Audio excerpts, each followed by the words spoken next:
Chapter 6. I woke up the next day hoping maybe Mama had forgotten about me eavesdropping on the phone and having a lesson to learn. But I might as well have been hoped to sprout wings and fly back to Ohio, because I knew better. Mama doesn't forget anything.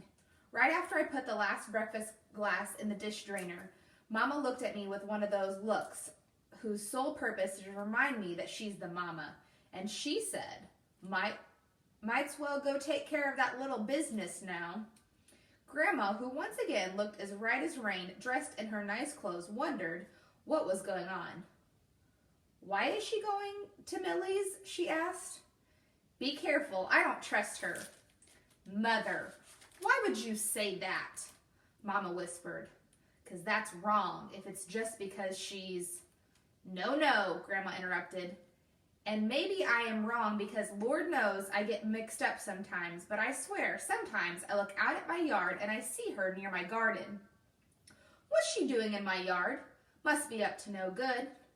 Mother, I'm sure you're just confused, Mama said. I mean, she's lived behind me for years and she's always nice when I see her.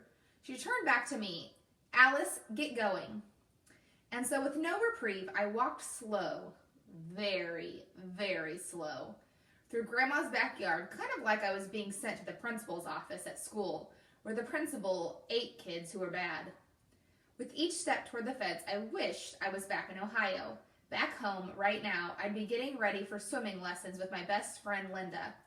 We'd spend the day at the pool and hold hands and run and jump into the water. Then we'd see who could hold their breath the longest. Or sometimes we'd try to talk underwater to see if we could figure out what the other said. And even if I had to keep an eye on Eddie, it'd be okay, since Eddie loved the sidewalks of the pool more than the pool itself. He could spend an entire afternoon driving his plate around the pool and the side shuffleboard courts, and nobody would bother him. But I wasn't back home in Ohio, and no wishing or walking slow could change that. I peeked inside and still open shed and saw the faded gold box sitting right where I left it. As much as I wanted to see what the letters said, I knew Mama would be mad enough to see I wasn't hopping the fence to talk to Miss Millie. If she noticed I was instead reading her letters, she'd really start to worry more about my morals. I pushed the box deeper into the shed to hide it just in case Mama came out here. Then, as slow as I could, I walked on, lifting up the tree branch that covered the fence separating Grandma's yard and Miss Millie's. I looked around. On one side of the yard, I could see Miss Millie's garden, and it was probably going to grow to be green beans and maybe some cucumbers. On the other side, there was a huge tree with an old picnic table underneath. I was happy to not see any sign of the loud, ferocious dog I'd been hearing. But just to be sure I wouldn't be hopping the fence only to have my leg bit off, I whistled. One of the best things my daddy taught me was how to put my two pinkies in my mouth, curl up my tongue just right, and let out a loud whistle. I was pretty dang proud of that whistle, too. People could hear it a block away, or just a house away, if there were a ferocious dog. Right as soon as I whistled, I heard that horrible growling and barking coming from Miss Millie's house. Now, I wasn't afraid of all dogs, just big snarling dogs, like the one back in Ohio that used to scare me every day on my walk to school. Twice my size, he'd bark and growl and yank at his chain like he was threatening to get me. Every day, I feared he'd pull that chain clear out of the ground and make good on that threat. So now I was in a pickle and I had no idea what to do. What if Miss Millie opened the door and let the beast out because I'd started making him bark like crazy? I sure didn't want to risk getting attacked by whatever was making that noise. But if I stayed by the fence and she came out wondering who was whistling and upsetting her dog, she'd think I was rude for demanding an old lady come all the way to meet me at the fence just so I could apologize. Worse than that, Mama would know I was rude. So I took a deep breath, looked around one last time, hoping it wasn't my honest-to-goodness last time I'd looked somewhere, and I climbed that fence. As I got closer and closer, the barking got crazier and crazier. I had to force my feet to keep moving. Right foot, left foot, right foot, left. When I was halfway to Miss Millie's back door, the beast managed to push open the screen and came bounding out in a brown blur. I glanced back at the fence and knew I was too far away to make a run for it. Instead, I jumped up on top of the picnic table. I shut my eyes tight and on pure instinct covered my face with my hands, maybe thinking if I didn't see how horrible the beast was before it used me as a chew toy, it wouldn't hurt so much. I stood there ready to meet my maker, hands covered, my face for another minute before I realized the barking beast wasn't getting any closer. I spread the fingers on my right hand far enough apart to allow me to get a look. That's when I saw the beast, who wasn't such a beast after all. Seems the only thing scary about that critter was his bark. The rest of him was just plain pathetic. Not even coming up to my knees. This loud little guy was running in a circle as if he was angry at his own tail. His short tan fur was no more than a blur to me, but I could tell he wasn't going to hurt me. I let out a chuckle which made him stop chasing his tail and stand still, snorting like he was tracking down where the laugh at his expense came from. I'd always heard dogs start looking like their owners after a while, and I was thinking that was true. That dog had about as many wrinkles as Miss Millie. His face looked kind of smashed in, though, like he was once chasing something and ran into it, face first. He was mostly dirty white in color, but he had patches of tan, like God couldn't decide what color to make him. And right over his left eye was a splotch of tan placed so it looked exactly like an eye patch.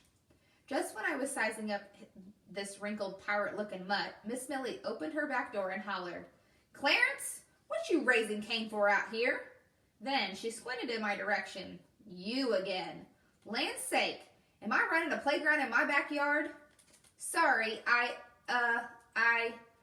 When I started to speak, or more correct, when I started to stutter, the dog, who I now realize was Clarence, started in with his barking, making it impossible for Miss Millie to hear me if I ever did get real words to come out of my mouth. "Clarence, come here. It's okay, boy. Come here. Come here." She walked over to the dog and picked him up and held him like a baby in her arms. I couldn't hear what she was saying to him, but it calmed him down. I didn't know what to do, so I did nothing. I just stood there on top of the picnic table like I was auditioning to be a vase of flowers. Then Miss Millie walked over to me. When she was close enough, I could hear a low grumble of growl coming from Clarence, just like he was letting me know he wasn't quite the baby he appeared. "So Loretta's grandbaby, do you have a name?" "Yes, ma'am, I do." She snorted at my answer. "Well, do I have to guess what it is, or might you kindly tell me what it is? Especially if you're going to be standing on my table much longer." "Oh, yeah, sorry. I was coming to apologize, but the dog, I was scared, and my name's Alice." She looked at me like some people look at Eddie for driving his plate around, and then she started making a noise like she had a leak in her and air was coming out too fast. This air leak soon gave way to an out belly laugh. A minute later, the belly laugh gave way to a coughing fit. Through the fit, Clarence just lay in her arms like she wasn't coughing, but like she was singing him a lullaby. Finally, I managed to say, "You okay?" Miss Millie nodded while coughing like it was a speech she was used to giving, before finally stopping and continuing right on with our conversation. "Well, Alice girl, my name's Millie, but you probably knew that, didn't you?" "Yes, ma'am, Miss Millie, ma'am," I answered as polite as I could. "And this here," she nodded to the dog, almost asleep in her arms, "this here is my baby Clarence. Can't see worth a lick, but he's still the best dog this side of the Mason-Dixon line." I had to stop myself from reaching out to pet the dog, who now resembled a pup cuddled in Miss Millie's arms. Looking at the two of them, it hit me even more how similar they were. Besides kind of wrinkly, both had a pretty loud bark, and so far, neither of those barks had turned into a bite. But there was still time for that, I guess. Miss Millie looked away from her dog to take in the sight of me. "So you planning on standing there all day, all week, all summer?" "No, ma'am." I climbed off the table and took a deep breath. "I came over to apologize to you." Even though that should have made Miss Millie smile, it did the exact opposite. Instead, she tilted her head to one side and looked at me like she was trying to figure out what I was guilty of before I had a chance to confess. What's she been doing to me other than causing all this racket, stirring up my dog, and trespassing twice in 2 days? No, ma'am. I mean, yes, ma'am. I'm sorry for those things, too. But what I'm apologizing for is last night, her eyes squinted in concern. Well, you see, the phone at my grandma's house rang, and I went to answer it, and then I heard voices and realized it wasn't for Grandma. It was the party line. I said that last part like that would clear everything up. But Miss Millie just stood there, not looking too clear, so I went on with my rambling. I kept on listening, even though I knew it was eavesdropping, so I'm sorry. She repeated, still looking at me sideways, but her mouth went from clamped up to curled up, and I swear there was a hint of a smile as she asked, did you hear anything good? No, ma'am, just boring stuff about the grocer's daughter and her daddy being madder than a wet hen and apples not falling far from trees. Well, don't that beat all, Miss Millie said. Little pitcher's got big ears, heck. That wasn't much. Frankie calls me up ever so often just to hear her own self talking. She loves gossip more than fleas love dogs. No harm done. I was relieved, but I knew Mama, and I had a feeling that if I came back and said Miss Millie said there was no harm done, she would find some harm in that and make me march right back and start the whole conversation over again. So I thought I'd try again. My mama wants me to do something for you to make it right. Is there anything you need? Any way I can help? Or something? She smiled this time. Well, that's mighty neighborly of your mama, but I think I have everything I need. I got this old dog right here. Clarence made a low growl just to say he knew she was talking about him. I was thrilled. Well, if you're sure, I said, and then just to seal the politeness, I added, never thinking it really meant anything. I mean, just let me know if you think of anything. And wouldn't you know, sure enough, she did.